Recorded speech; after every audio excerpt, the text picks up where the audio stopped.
Up Sports Talk. I'm Spencer Stein. We have breaking news right now. Yeah. Fernando Tatis suspended 80 games according to ESPN's Jeff Passing by Baseball. Brandon, I want your instant reaction. This just happened. What do you think about it? How does this affect the Padres? This news is extremely disappointing for Padres fans, especially after basically trading away an absolute haul, as we said before, for Juan Soto and Josh Bell to really compete this year, because there's no secret Josh Bell's probably gone after this year.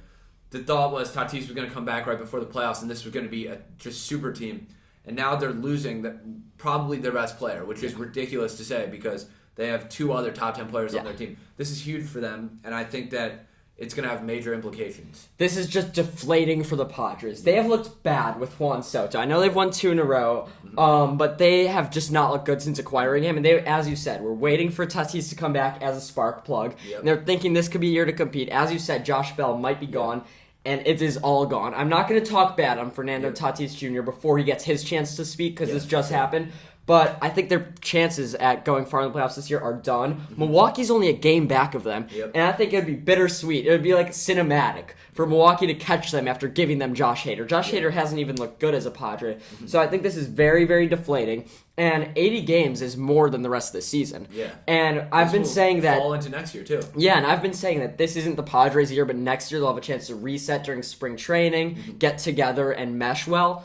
This puts a giant cloud over the Padres, and I literally think this 80-game suspension can affect the team long term. April doesn't matter next year. If they lose some games because Tatis is gone, then it's fine. But I genuinely think that in a team that's so fragile, where the chemistry needs to be perfect and everything needs to come together, this is casting a dark cloud on what's supposed to be a happy team that's coming into their own and trying to challenge the Dodgers for the best team in the NL West. And especially because you have a guy like Juan Soto who still isn't under a long-term contract. Yeah, he could go. You need him happy on this team in order to keep him around. Everything's very much up in the air right now, and I'm super worried for them as a team just because this is, like you said, such critical times for them to really bring it all together and potentially make a playoff push. But now they're even behind the Phillies. This is embarrassing for them for sure. So everything's kind of blowing up in the Padres' face right now. It's crazy. We were recording just a week ago talking about how good they're looking. So we just wanted to get in that instant take.